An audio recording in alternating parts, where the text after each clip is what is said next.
The following podcast is a Dear Media production. Guys, welcome back to probably a podcast. I'm just hitting you with some solos lately, and I'm here for it because guess what? I talk really fucking fast. I can't stop talking, and it's nice. And when I'm doing solos, I can only interrupt myself. So all the people that don't like when I interrupt people, what can you say now? You know what I'm saying? So let's start with something that I need to confess.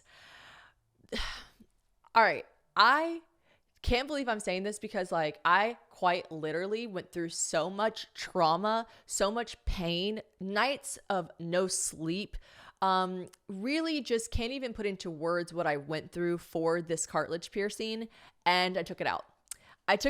And it was really, I think I was about 3 weeks away from being able to change it out, exchange it for a hoop. And everyone was saying a hoop feels so much better than the piercing and the little stud. But I couldn't do it. I was trying on ski helmets. This whole podcast is going to be about fucking going downhill. Okay. Nothing about skiing was uphill.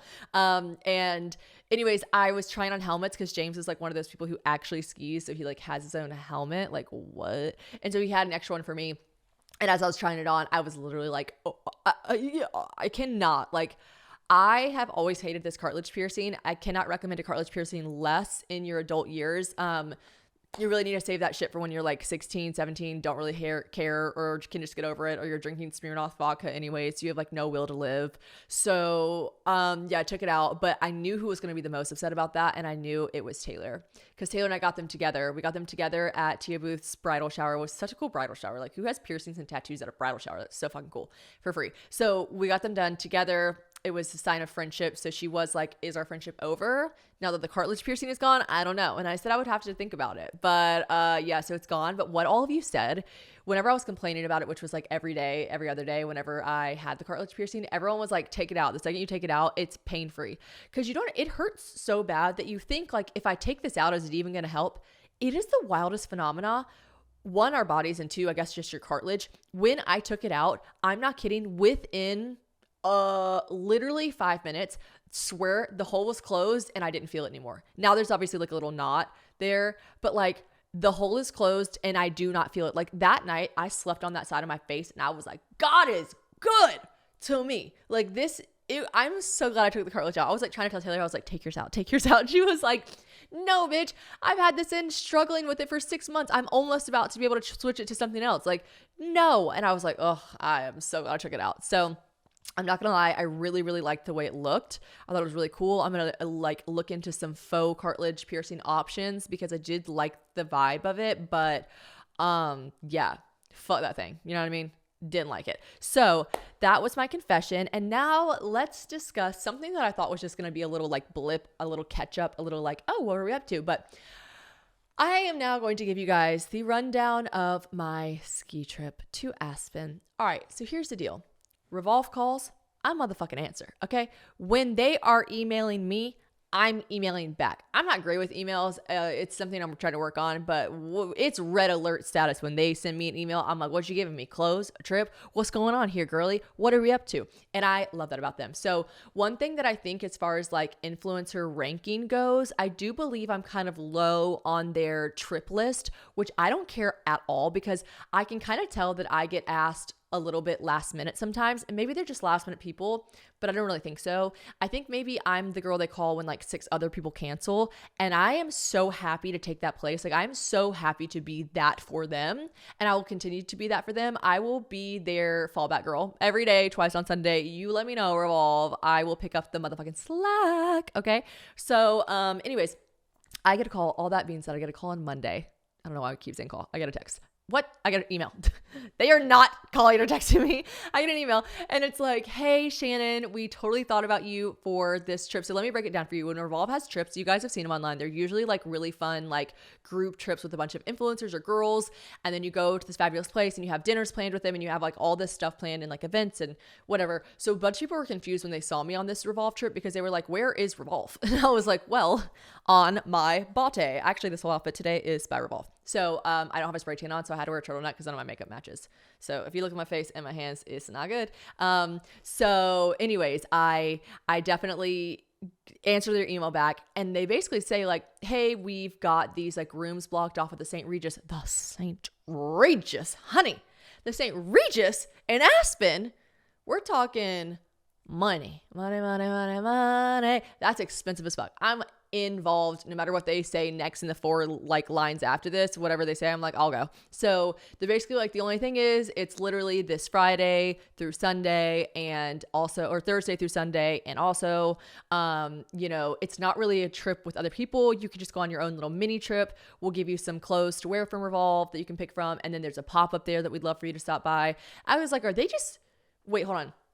They're just really just out here giving free trips. This is fucking iconic. Like, I literally was like, whoa, I'm in. Well, here's the backstory that y'all probably won't care about, but I'm gonna tell you anyways, because I got to make these podcasts kind of long, So, James had been begging me to go skiing with him, but he grew up skiing. And I think I've said this in podcasts before, but James was a ski instructor in the Swiss Alps, because you know why? Because of fucking course he was. Like, I remember when we were first like talking and getting to know each other, and he was like telling me things about him, and I was like, oh my God, cool. No way you do this. Oh, cool. You grew up doing that. Oh, that's so fun. And then by the time he got to the part, like, I mean, it was weeks into knowing each other. He was like, I don't know how maybe he asked if I ever grew up skiing. And I was like, no, never been. And he was like, oh, really? I was like, what about you? He's like, yeah, I skied my whole life. I actually did a season where I was a instructor in the Swiss Alps. It was the official first time that I was like, okay, enough is enough.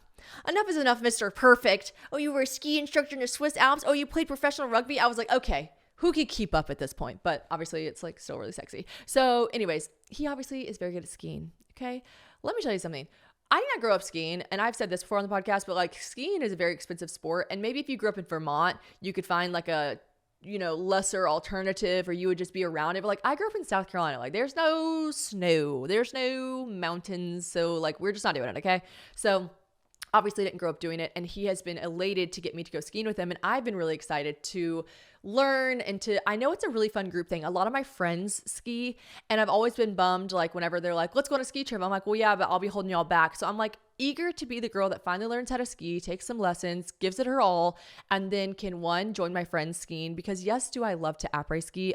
Yes, but also they aren't wrong. The atmosphere, the camaraderie, and like the feeling of skiing, I haven't felt this yet, but everyone does say when you can actually do it well, it's like one of the most fun things. So like, I'm into the idea of that. Plus, I do think it'd be fun to go skiing with our kids one day and teach them young. So mama's got to figure it out. Okay.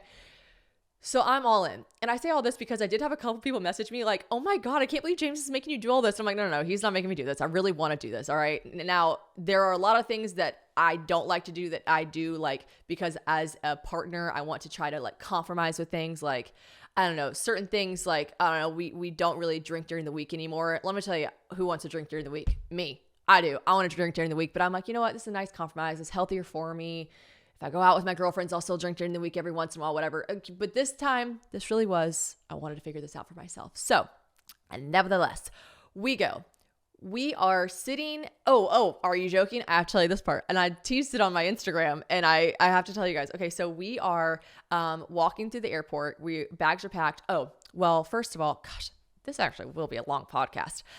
It was snowing in Nashville. Okay. So snowing uncharacteristically. And I said this at the beginning of the last podcast, like it really shuts the city down. Okay. It shuts the city down, and nothing was coming. And our road, particularly, cause I live in Franklin now, we don't live in the city in Nashville. We live in Franklin, and we also don't live in the inner city in Franklin. So we live down like a long country road. It's stunning. Lots of, animals and fences and farms and hay bales, but we no FedEx, no UPS. This shit was not scraped. Okay. Salt on the roads, not us country bumpkins. They weren't doing it. So for that reason, FedEx and UPS were like, skirt, we're not coming down your road. So understandable, right? I love my UPS guy. So like, I want him to be at the utmost safe as possible because he's a gem.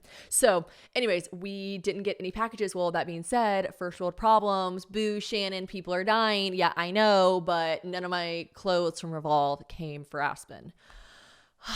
What will she do? Well, I'll tell you what she'll do. She'll go in her closet full of designer clothes and she'll pick something else out. Okay. Because I do have that. And that is really fucking annoying that I would even be upset because I have plenty of clothes.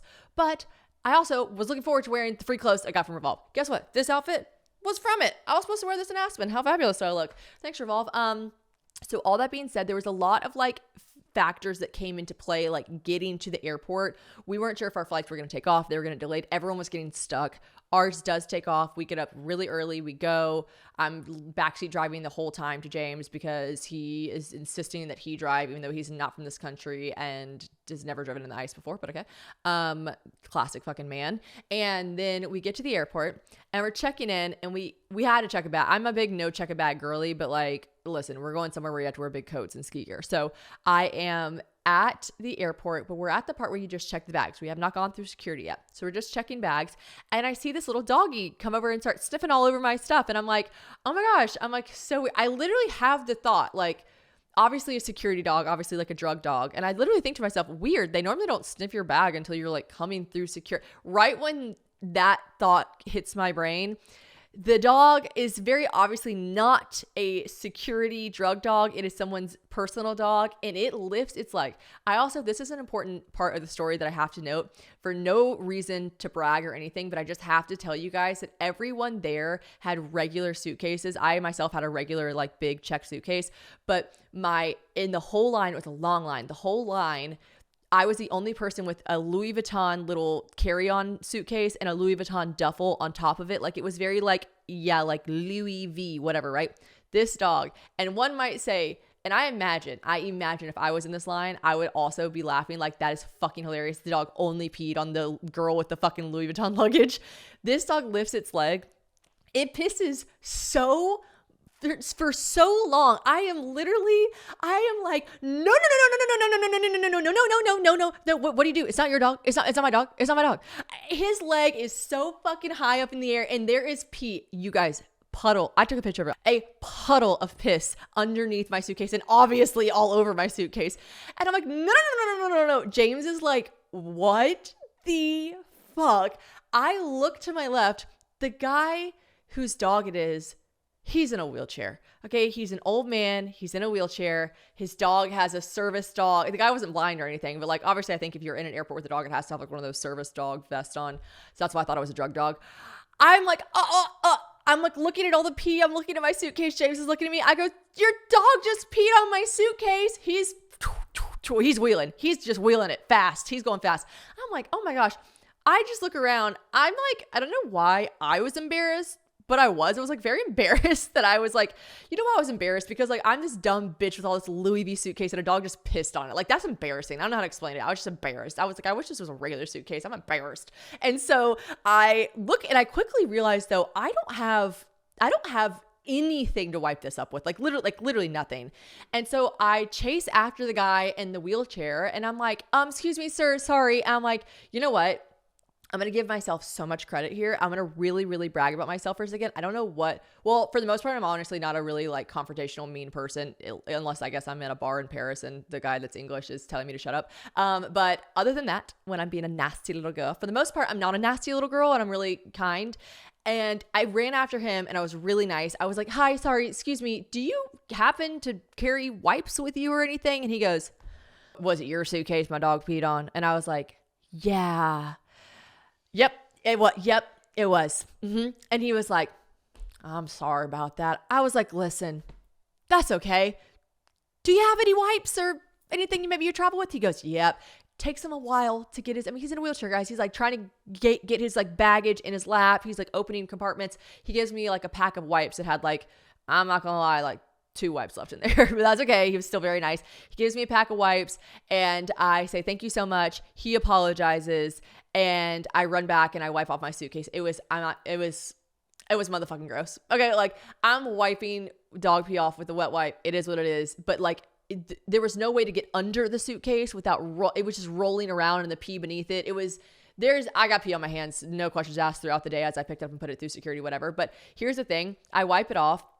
And I realized in that moment that dog probably had to pee so bad, and the guy's in a wheelchair, and like y'all correct me if I'm wrong, but I've never really seen pet relief places in Nashville. I'm sure legally the airport has to have one, but I think it's once you already get through the airport, and we weren't through the airport yet. All these things being said, I looked at James. He's like, oh my gosh. And I'm like, it's okay. Accidents happen. Like, whatever. I look at James and I go, actually, I'll be right back. I ran after the guy, and I asked him if he wanted me to take his dog out to pee and let him do his business. And he was like, That would be so. We've been here since 6:50 in the morning. It was like 8:50. He's like, my flight keeps getting delayed. I mean, the guy's in a wheelchair. Like, he obviously isn't.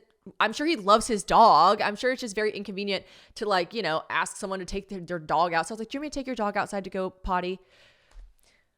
That dog did not want to go potty outside, by the way, because I took him and he was just fucking doing everything else but pottying, probably because he already got it all out at the fucking. And I also was like, oh my gosh, this dog's gonna take a shit and I don't have any bags and everyone's gonna think this is mine. The dog didn't take a shit. He like tinkled a little bit and then I brought the dog back inside and I was like, here you go. He went a little bit. For the most part, it was all on my bag. I didn't say that part. I was just like, have a good day, whatever. I came back and I'm gonna give myself a pat on the back because life really is about how you decide to react to things. And we are the controllers of every situation in our lives. Every single thing that happens to us, it is our responsibility and it's up to us how we react to them. And I know a lot of people that would have been fucking furious that that the dog peed on their luggage and the guy just rolled away and they had to wipe. I know a lot of people that would have done that. And I am going to give myself credit where credit's due because that was a really, I end up now laughing about the story. I called my dad. We laughed about it. James and I were laughing about it. Like, somebody could have let that ruin their whole fucking day and been so bothered and so rude about it. And you just don't always have to react that way. I also was quite literally on the way to a free trip in Aspen. So like spirits were high. I wasn't exactly like going on to a work conference. So like, spirits were high. Maybe that had something to do with it. But I do think it's a good testament that if a dog can piss all over my designer luggage and I can still like be nice about it, you guys can be fucking nice to people, okay? Be good humans. Be good to people. You don't know what someone's going through. That guy probably really was like sad that he couldn't take his dog to go pee and felt bad and all of these different factors. You never know what people are going through, okay? So anyways, that's how I got peed on at the airport. And yeah, I will say it was fucking gross though. It is nasty. All right, I know you guys have seen me wearing my favorite new heirloom charm necklace. It is by Heart Jewelry, and I love them for multiple reasons. One being that they're a sister-led company from none other than Charleston, South Carolina, and we gotta stick with my South Kakalaki girlies. But also, it's just the most amazing, totally custom charm jewelry that is luxurious, unique, and long-lasting without that really, really annoying hefty price that comes with heirloom jewelry, okay? So what you do is you can build your own talisman that it reflects your dreams, your family, your intentions, your values, or just like your quirky side. So all pieces look completely different, which I love, but you get to choose your own chain, your charms, the length of your chain, etc., that really tell your story. I have so many cool pieces on mine. I have like a clover that kind of leads back to my Irish heritage. I have this really big charm that I'm obsessed with. It's like a pig flying, and they all mean different things, and it's really cool because Heart Jewelry gives you like cards explaining what each charm means. But I like to think that the charms apply to however you see them. And like, I think when pigs fly is such a funny saying. And like, honestly, I feel like I've accomplished a lot of things that people might have said, yeah, when pigs fly. And here we are doing it. So their charms are plated with 100% recycled gold, which is from right here in the USA, using the most environmentally friendly process possible. And their special HGE gold plating process is really cool because it means the jewelry resists tarnishing for years, even decades, honestly, with the proper care. So we love that because that means it's long lasting. All right. So I actually just, you can use a drag and drop option on their website. It's a tool that you can design the custom piece from your phone or your laptop, kind of get a visual, or you could do what I did, which I booked a complimentary virtual styling appointment and talked to someone at Heart Jewelry and really just got a handle on what I wanted, the pieces I wanted. She talked to me about the length of the chain, and that was really cool for me. So feel free to do that as well. You guys, I love my Heart Jewelry necklace. And if you guys want to visit shopheart.com and use code probably10 at checkout for 10% off your first purchase and free shipping over $100. That's shopheart.com and use code probably10 for 10% off your first order and free shipping over $100, which is amazing. So Heart rarely ever discounts their custom jewelry, so this is a very exclusive offer to my listeners. You are welcome. Check them out on Instagram and TikTok as well. Just visit shopheart.com and use code probably10 at checkout. Okay, so when we get to Dallas and we have our connecting flight, it's about like an hour layover. We get a little bit of Jimmy John's. Jimmy John's is always good. It always fucking hits. And then we go to our gate. We did that thing that everyone always does, which is when you first get there, you walk all the way to your gate to make sure that it does indeed exist for literally no reason at all. And then you walk away like, cool, it's there. Now we're going to go get some food. So we did that weird fucking mental dance that everyone does with themselves. And we had some food and then we came back to our gate and we were about to start boarding. We get a group text from Mark Block and it says, "You assholes, you're going to gay ski week in Aspen. I'm so fucking jealous." And we were like, gay ski week. And neither James nor I say a single word to each other. We both look at our phones, we look at the group text, and then we look at each other, and then we look to our left and we look to our right at our gate that was about to board to Aspen, and we go, oh, like, it was very clear. I was like, okay. And I'm like, wait, no way. And James is like, did Revolve tell you that? And I'm like, no, why would Revolve tell me that? But I was like, wait, it's gay ski week. How fucking fun. And James is like, yeah, that's fun. We don't really think anything else about it, right? You know what? That's a lie. Because it was so last minute, this trip, everyone kept being like, what are your plans? What are your plans? What are your plans? And I was like, we have no plans. Like we literally got asked to go on this trip Monday and it's Thursday. So we have no reservations. I did call like 2 places that they didn't laugh in my face, but they basically were like, yeah, no, sorry. So James and I had already planned on this trip to kind of like not have a low key trip, but definitely like wake up early, go skiing, just have nice dinners. And one thing about nice places, they usually have a bar that you can eat at. So we figured because there's just 2 of us, we could just walk into bars and try to get a seat at the bar and eat at the bar because there was no reservations. So when we get that text too, we're like, oh shit. And it's gay ski week. There's going to be 0 reservations. Like there's going to be, who even knows if there'll be any room for us to sit at the bar. This is going to be a slam packed weekend. So we were like, damn, it's going to be real busy. Anyways, we're like, we'll figure it out. We're not that stressed. Room service at the St. Regis, who cares? So we get on our flight and we're sitting there. And the second we get on our flight, we're like boarding, putting our bags overhead. I hear, oh my God, I love your TikToks. Me being me, I'm like, oh my God, thank you. And I turn around and this man is absolutely talking to James. And I was like, oh, and James is like, oh, thank you so much. And I'm like, hey, thank you so much. Of course. I'm like, this is James. All right. I'm not jealous. Me jealous. And so I'm like, okay. And then they get to talking. We're speaking with them. It's this. Okay, so these guys end up being the most amazing guys ever. Ben and Mark, like I doubt they're listening to this podcast, but I'm going to be talking about them for the rest of the podcast, and maybe I'll tell them to listen. But they're the most fabulous gays in the entire fucking world. It's like from Jump Street. I'm like, these guys are hilarious. I'm eavesdropping. James picks up on it because he just says thank you. They make like casual conversation. And then James and I, obviously we don't say like, where are you guys from? What do you do? We just, people want to be kind of left alone on planes. So like we leave them alone. But James was like, you was so not listening to me. James would be talking, but I would be like trying to listen to their conversation because they were having such funnier, more interesting conversations. And I was like trying to pick up on what they were doing for gay ski week. And I was like, oh, fun. And then like at some point James said something and he goes, I knew you said that because you wanted them to hear it. I said something where I was trying to be like, ooh, something. James is like, you're saying that so they'll listen to you. And I was like, I know. He totally called me out. Anyways, eventually in the flight, I don't know how long the flight was. We were sitting literally right in front of them. So someone did eventually say, I think it was James. Someone was like, so where are you guys from? Towards the end of the flight. Well, the next 30 minutes of the flight, we hit it off. We just adored them. They actually had another girl with them who was like also so fun. So we're all just chatting. And then they're like, of course, they're like, what are you guys doing this weekend? And we're like, well, here's the thing. We did not know it was gay ski weekend. And they were like, nah. And I was like, yeah. And I was like, I'm coming here with Revolve. And like we last minute got this trip. And, we don't really have any plans. They were immediately like, oh, well, we have an extra dinner reservation tonight at Catch. Guys, Catch Steak is the place in Aspen. There's so many places that are the places, and they had reservations for all of them. But like at the end of the day, I am very socially aware. I am very much like, I never want anyone to feel pressured or weird. So me and James were immediately like, oh, no, you do not have to like invite us. You guys have friends. You guys are busy. No, you're fine. And he's like, no, seriously, we have 2 extra seats. We made reservations for 8. There's only 6 of us. You're welcome to come.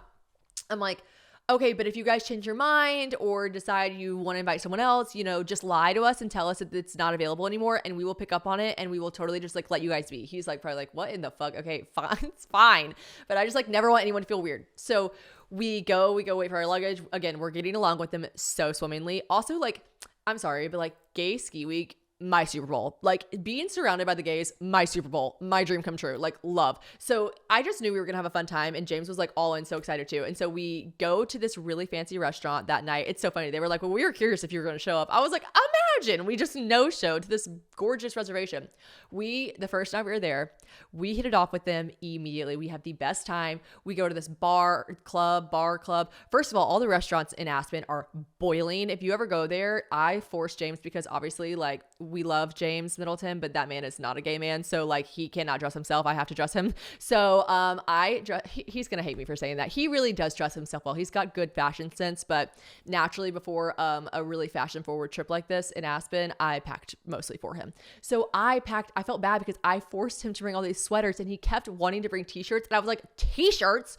No, we're going to be in Aspen, babe. Like, it's cold, it's snowy, it's vibey, it's fashiony. Like, we need to do gorgeous sweaters. And he's like, okay. Well, then everyone shows up to all the dinners in t-shirts, like nice t-shirts, you know what I mean? Because it's known, I guess, that in Aspen, it's so hot that you literally you wear big furry puffy jackets and then you take it off and coat check them because it's so hot in the restaurants. Anyways, James is boiling in these restaurants. So we had to go to the Revolve pop-up shop and buy a couple t-shirts. Anyways, we go to this club after dinner. This club is called Escobar. It's basically like this, like you go down low and it looks like an old airplane. Get it? Escobar, like drug trafficking. Hee funny. Anyways, it is such a vibe. I am one of 3 women in this club. I cannot express to you how much I literally loved this night. Like I keep thinking back to all the times we had and all the fun we had. And I really don't want to be mean or bitchy when I say this, but like, I feel like if I had gone to Aspen and it had just been regular Aspen, I would have been like, okay, we have to impress this guy and we have to do this and we have to look like this. Like, of course I was still trying to impress the gays with all my outfits because that is what I'm always trying to do. But like, I don't know if I can go back to Aspen when it's regular Aspen. Like, I only want to go back during gay ski week. It was just such a carefree, gorgeous, lovely environment. And I just had the best time ever. Okay, I don't know if you guys follow me on Instagram, but I just posted my horrendous closet and I finally got it cleaned and organized. But if you took a little peek at my closet, then you can tell, what do I love to do? I love to shop. But what is this, ladies and gentlemen? It's a finance podcast. So we are trying to save money, okay? So Nuuly is a great way to do that because Nuuly is a subscription clothing rental service. It's all about helping you have fun, get creative with your style, which I love to do, but also renting from Nuuly lets me shift gears in my wardrobe, okay? Without a complete and total 180 overhaul, because that does get expensive. And I definitely love trends. I love trying out new things, new fits, new styles. And I don't want to just throw the cash towards it every single time to buy these clothes. So every month I rent 6 items from Nuuly's shared closet, which they have, by the way, over 17,000 styles for everything I have going on. Like if you need dressy stuff for occasion, trending clothes to go out, casual tops, premium jeans, hanging around, sweaters, outerwear, vacation fits, you name it. I literally just went on a ski trip and I rented a ski jacket from Nuuly. I love that you can go out and try these trending styles, colors, silhouettes, whatever you want, and then send them back for something new. Okay. So Nuuly takes care of everything from shipping to laundry. I can even pause without paying a fee. And a lot of companies don't do that. So if you need to take a break for any reason, you are able to pause without paying a fee. So that's amazing. You just choose any 6 styles every month. Access to, like I said, thousands of styles from more than 400 brands. They've got brands that I love, like Selkie for Love and Lemons, Lisa Says Ga, A Goldie, Anthropology. Literally whatever you want, free people. And another thing that I love about them is that Nuuly has inclusive sizing. So they have up to 5 times, as well as petite maternity. I know my friends that are wearing maternity clothes are like, I hate wasting money on this. So Nuuly is a great option if you need to buy some maternity jeans, etc., but you don't want to actually buy them. You just want to rent them. Or hey, if you do love them, they give you the option to buy. And sometimes it's up to 75% off, which we love. So fast, free shipping, returns, professional cleaning. You do not have to worry about laundering these things.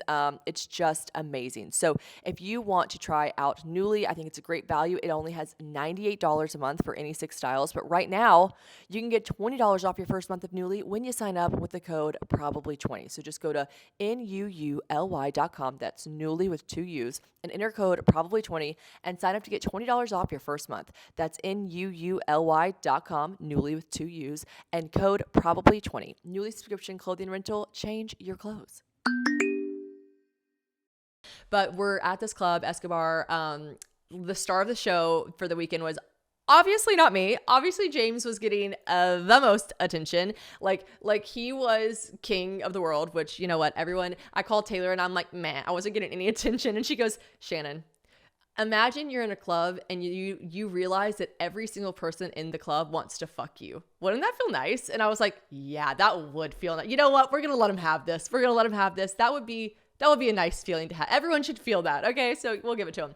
Anyways, we had the best time. And then the next day it's time to ski. Well, keep in mind, remember we were like, we're going to go to early 6 o'clock dinners, wake up early and go skiing, have some lessons. We were at Escobar, shaking our titties until literally 2 a.m. So with bottle service. So we were in fact not up early to go skiing.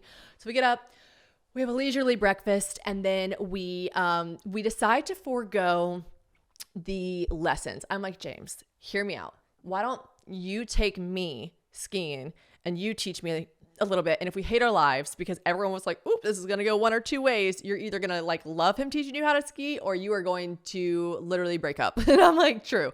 So I'm like, if it's miserable, then the next day I'll get a lesson or whatever. He's like, okay. And here's what we were trying to lead up to. The reason I really needed to learn how to ski well enough was because after we had this fabulous night with Ben and Mark and Peter, oh my God, we met this guy, Peter and Jesse and Gabriel. And I found out that Peter, one, is the love of my life. And it's true what they say, all the good ones are taken or gay. And love Peter. And he actually, we found out he worked at, well, very high up, like corporate high levels, worked at Michael Kors. And I worked at Michael Kors when I was in high school. And he like knew my manager's name and everything. He's like, that was under my division. I was like, what? The world is so small. Anyways, also shouts out to any of these other girlies listening that worked at Michael Kors during your high school and college years. What a great time.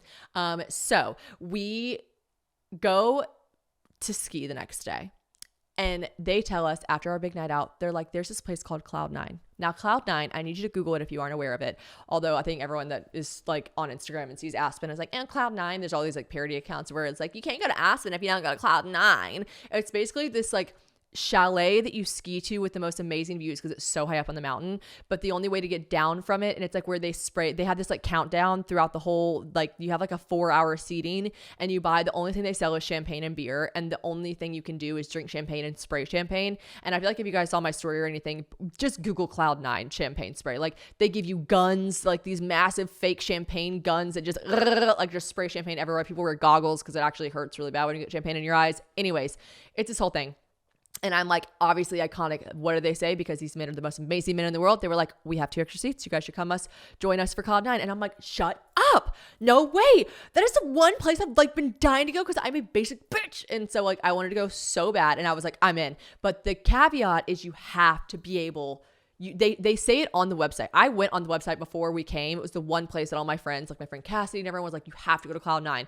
Well, I Googled it. You can't go to Cloud9. And like, she was like, try to ski up at 12 and put your name down for your table. Like you can't, this stuff is, especially during the ski week that it was like everyone has booked these like months in advance. So anyways, I am elated, but I tell myself, okay, you really need to learn how to ski on Friday well enough because they say on the website, do not come to Cloud9. Do not come to Cloud9 if you cannot ski down from Cloud9. Now, what they mean by that is they mean that it's a blue mountain.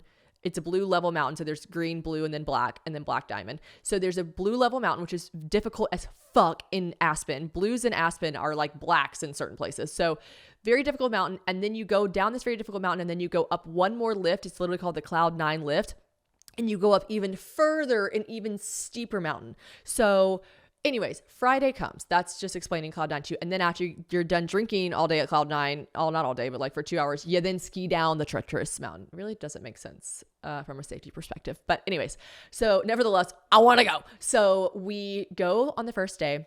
James, of course, has his own custom boots, his own helmet, goggles, all that 9 yards. I have to rent skis. He doesn't have his own skis though. So we go to rent skis. Such a process. Like, wow, so much goes into it. So much measuring. I'm getting kind of like low-key intimidated even just renting the skis. I'm like, we got a lot of gear on.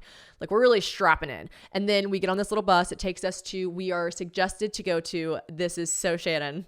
We are suggested that for my first time, we should go to Buttermilk Mountain. Now, Buttermilk Mountain is obviously what they would call a bunny slope. James says in Europe, they call them nursery slopes, but you know, a bunny hill, but not just a bunny hill. It's called Buttermilk Mountain and it has some blues and it has some greens, but the blues are very easy and the greens are definitely very easy. So I am skiing for the first time. I definitely skied before one time 4 years ago. I went on a big trip with Worth and a bunch of my friends, but like I literally just like scooted around on skis and like didn't really get it. So like, yeah, we weren't really skiing. So this feels like my first time, essentially. And I have like an odd, it's definitely really scary. So we get on the lift. I'm not afraid of heights. I'm petrified of heights. The lifts, the chair lifts, not for me. I can do a gondola all day long, but there are no gondolas here. So the only option is a lift. And I am literally petrified. I keep my eyes closed the entire time. Eventually I open them, but there were certain times where James knew to tell me to keep them closed because like it would just be super far down drops. And I was like, okay, so I opened my eyes when we were like close to the snow, whatever. That's beside the point. We get off. I'm really scared. I'm doing really bad. I'm learning. Here's the thing, learning as an adult, if you have children and you want them to learn to ski, for the love of God, put them in when they're 3 or 4, because these kids, they don't know what fear is. They have nothing to fear in their life, okay, other than not being read a bedtime story at night. They have no fear, nothing attached to them that's scary. They're all zooming around me. I'm going to like forego all the, stories about how 4-year-olds were zooming past me. We all know that's how it works when you go skiing. They're all better than you. So we are skiing. I'm really scared because like it innately goes against everything as an adult, as a grown person. It doesn't make sense. Like, to stop yourself from going fast down the mountain, you lean down the mountain, like you pizza down the mountain. That innately is not what your body wants to do. So I'm falling a good bit, but not like, I'm not falling like, I'm not wiping out. I'm bailing a lot. I'm like sitting down on my butt and bailing out of these things. Anyways, I get down the mountain, this Buttermilk Mountain one time. I'm like, okay, hold on. I'm like kind of good. And James is like, you're doing really good. I have such blissful confidence. I go up again. We go down another part, way harder to like finish out the whole mountain. It gets a lot steeper. It's a lot scarier. James is being, I need to give all the credit where credit's due. He is being a saint. We are actually not arguing at all. He's being so kind. He's probably feeling like a fucking little Ferrari that like it wants to race but is only going 5 miles an hour in a parking garage. Like, he is skiing backwards like the whole time, watching me, helping me. He'll like go ahead of me to see which side of the hill is less steep for me to go down. He's being amazing. He's giving me such great tips. He's making me do this thing where I hold the poles out in front of me, because you hold poles beside you, but like if you're beginning, you're supposed to like hold them out in front of you to use them as balance and all this kind of weird tricks and exercises. He's crushing it. We're having the best time. When we get finally down the hill, the third time or something, I'm like, wow, that was definitely challenging. He's like, yeah, but you crushed it. Like, good job. I'm like, okay, I was definitely scared a lot, but like, I'm really glad I did that. Well, guys, I should have continued to do that for the next 4 days or something, right? Like, but instead, me being me, the next day, instead of taking a lesson, I decide to go with James, and I'm like, the next day is Saturday. So Saturday is the day that we're like, okay, we're going to go Cloud9. James is like, let's get there early and let's take you down the Blue one time, because James did keep trying to get me to go to Blues yesterday. And I was like, I'm not ready. And I wasn't ready. So then the next day he's like, well, the only way to get to Cloud9 is to ski down this Blue Mountain and then ski down an even further Blue Mountain. And I'm looking up at this bitch being like, oh my God. Because you can obviously see the mountain in front of you. It's fucking so tall, so steep. I'm like, okay. So I was like, let's just try the first mountain first, not the very tall one to get to Cloud9, but let's just try the first one first. So we go up. We're in this lift for 20 minutes. So we are going so high. I get down, and you know what? James said everyone got in my head about it, and he's not wrong. Everyone definitely got in my head, because I was posting and I was like talking to people at the St. Regis, being like, we're skiing Highlands Mountain today. And they were like, really? Wasn't your first day skiing yesterday on Buttermilk? And I was like, yeah. And they all kept being like, be careful, be careful. When we were at the ski shop renting skis, I started asking everyone, like, is it weird that I'm skiing Highlands today? And everyone's like, kind of. Like, everyone's being very honest and very negative. And so like, I was totally in my head, and that let the fear grip just like take over for me.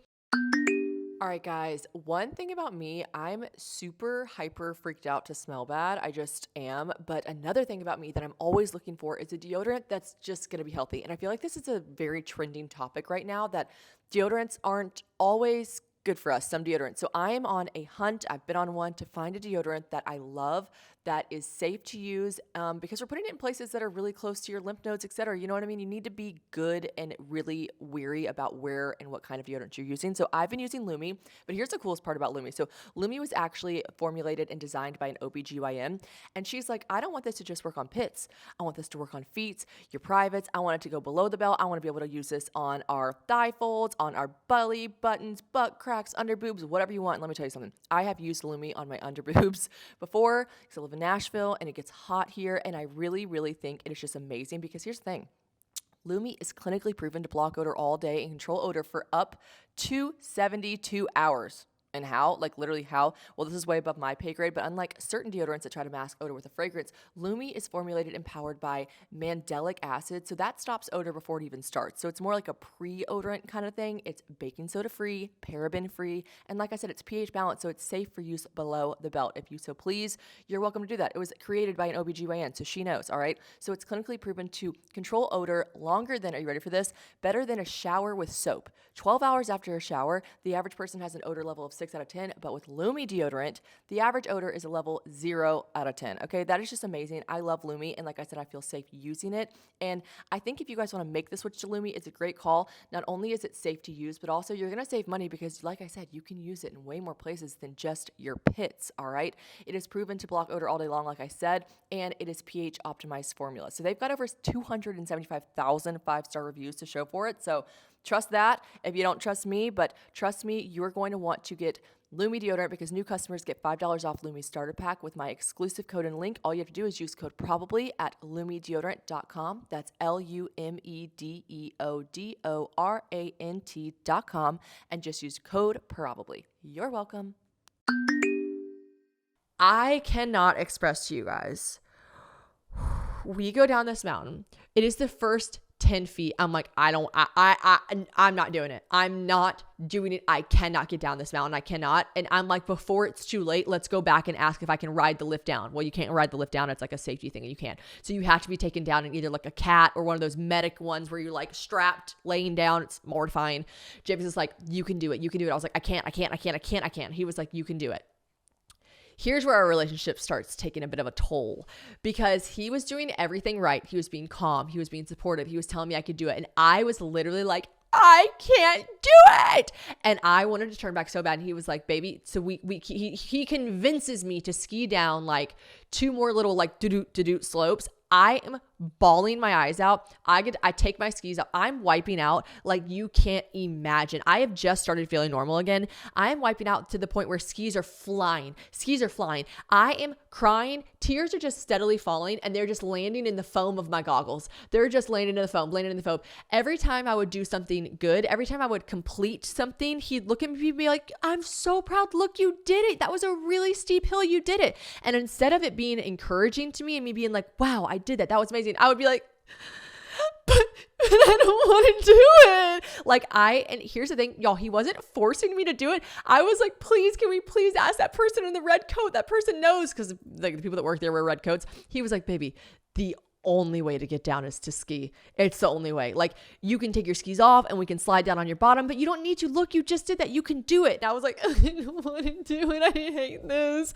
And he was like, I am so sorry. And I was like, it's too much. It's too soon. I shouldn't be on this blue mountain. Like I don't know if James has ever seen me cry like this. Like I was being a baby, but for good reason. Like I posted about this on my Instagram and everyone's like, do not feel bad. It is petrifying skiing. It's petrifying. Like, not to mention, here's the thing, guys, like this is a mountain where they assume you have experience. You actually can fly off a hill. Like you can fly off of a cliff edge and to your death, assumably. Like this is scary shit. So I'm like, so petrified. It takes us probably 45 minutes of pure hell to get me down this mountain. Again, just remember, this is just the tall mountain, not the extra tall mountain to get down from Cloud 9. I am like, I'm done. I'm spent. I'm done. He looks at me. He's like, when I can finally see the ski lodge ahead of me and I know it's over and I just have one more hill to go, I'm crying, but I'm not even crying tears of happiness. I'm crying like I hated that so much. We get to the bottom of the hill. James is like, baby, you did it. Look, I'm so proud of you. And also when you get to the bottom hill, everyone's standing there like waiting to get on the lifts, at the lodge, drinking, doing whatever. I literally take my goggles off and tears, they're just streaming down my face. And I was like, that was so hard. And he was like, I know it was, but look, you did it. And I was just like, I hate you so much. But I didn't hate him. I just hated skiing. Anyways, he's like, okay, so I'm going to go out on a limb here and I'm going to go ahead and say, you cannot go to Cloud 9. And I was like, you fucking think? You fucking think I'm not going to Cloud 9? I'm going to go into that bar and I'm going to drink until I can't fucking see Cloud 9. That's what I'm going to do. I'm fucking going. I know I'm not going to Cloud 9. And he's like, okay, just making sure. And I was like, but then I felt bad. I'm like, babe, you go ski. I'm like, you go up. You've been dying to ski. He's just been like, carrying me basically on his back. Not really, but like, I wish he would have kind of.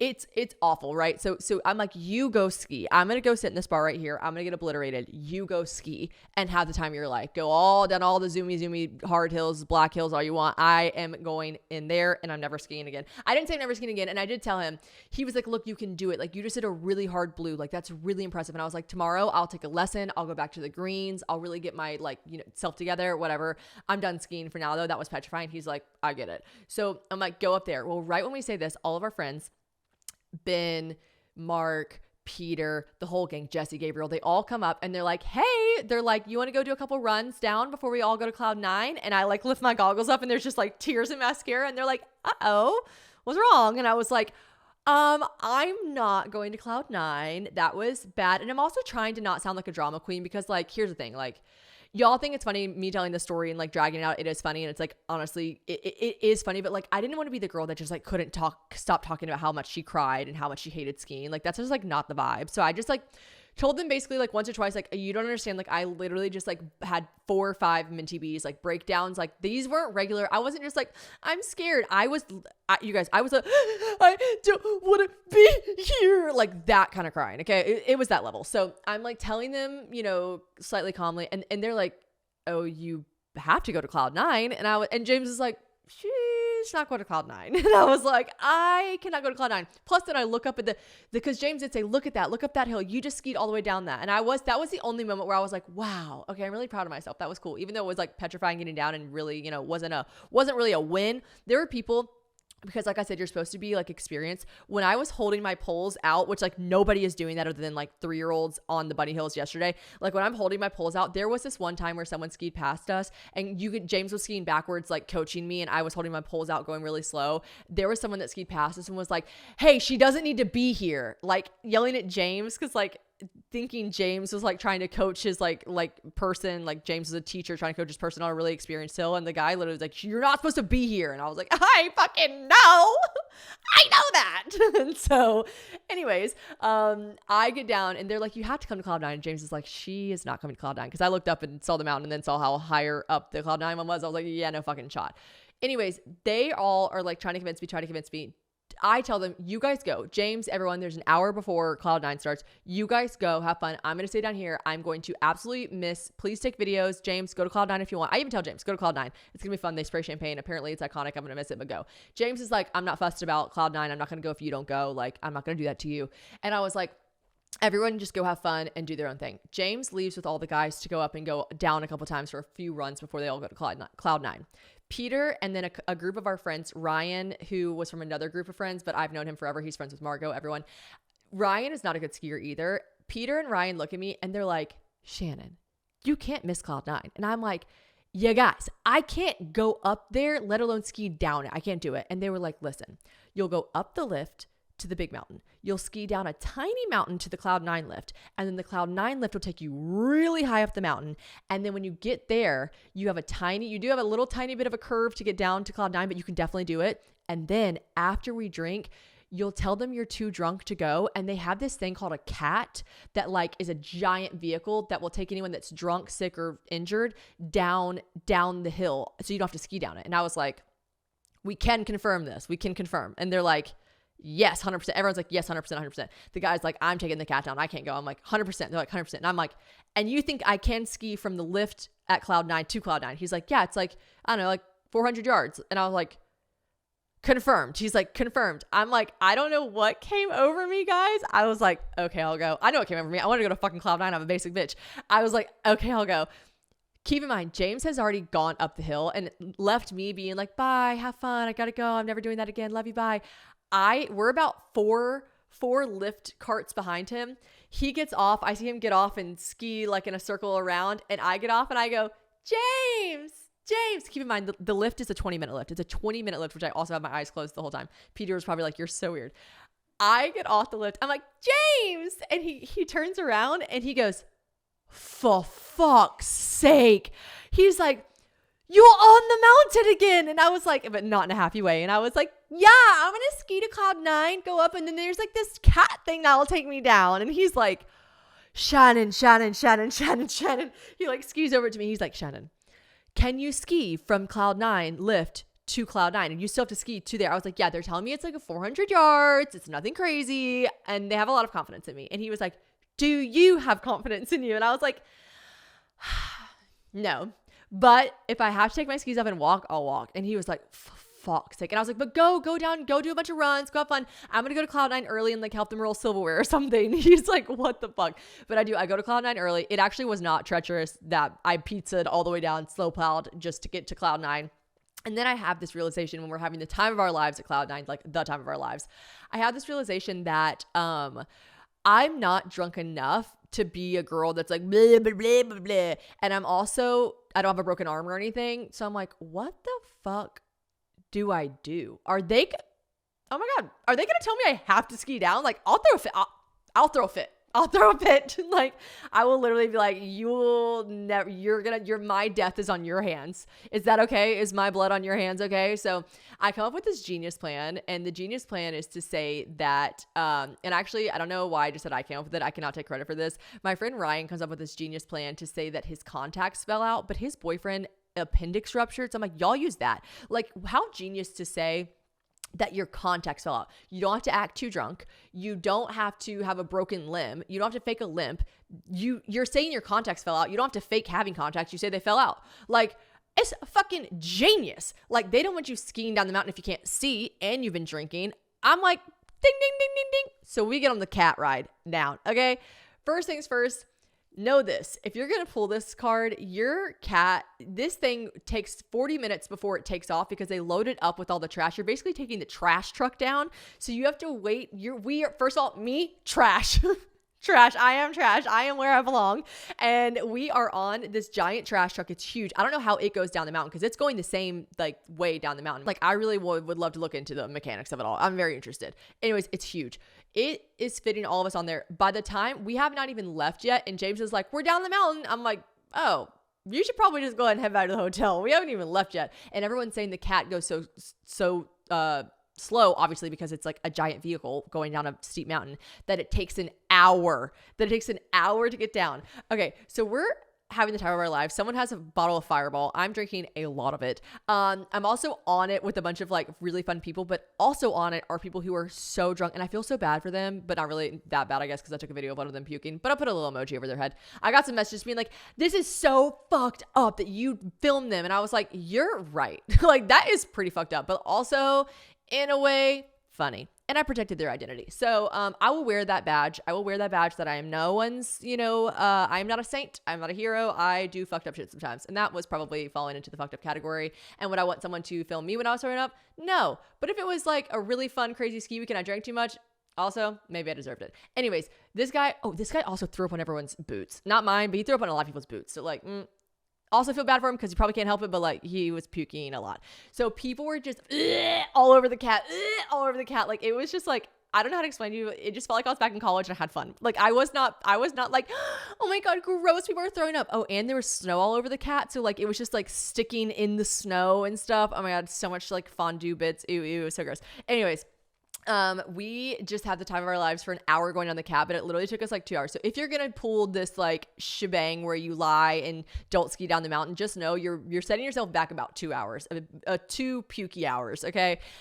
We get down, we don't go to dinner that night. We're exhausted. The next day we have a fabulous dinner. I chose not to ski the next day. I said, James, you go live your truth. I am not skiing. I'm going to go shop and have fun. And I did that. And I had a great time. And Aspen was iconic. And these friends are going to be like friends for life. I'm literally like, do you guys want to officiate our wedding or what? Like, I literally love them so much. And they are from Boston and New York. So they're going to come to the show in Boston. Reminder also that the live show tickets are still available. Link in bio. But yeah, it's just going to be so much fun. The skiing was so much fun. I had a blast. And that's my story. That's my Aspen story. Thank you, Revolve. Thank you, Gay Ski Week. And thank you to all the new friends that we met. It was so fabulous. And I'm going to keep skiing. I'm going to keep trying. I'm going to do it. I didn't get altitude sickness, which I was shocked by, because one time when I went to Vail with all my friends, I was so sick. So I don't know if I'm just healthier than I was then, or if I just, James was basically waterboarding me so we didn't get sick, which was nice because I drank a lot of water, was really hydrated. But I was very impressed with myself for not being sick. And I'm impressed with myself for saying that I will continue to try to ski, but it's going to be on my own terms, down the bunny slopes, and just repetitive until I can figure it out and do it. My mom and dad are actually good skiers. They didn't start when they were younger. They started when they were adults. So off to the races I go. Love you guys so much. This episode was not sponsored by Revolve, but it should be. Love you.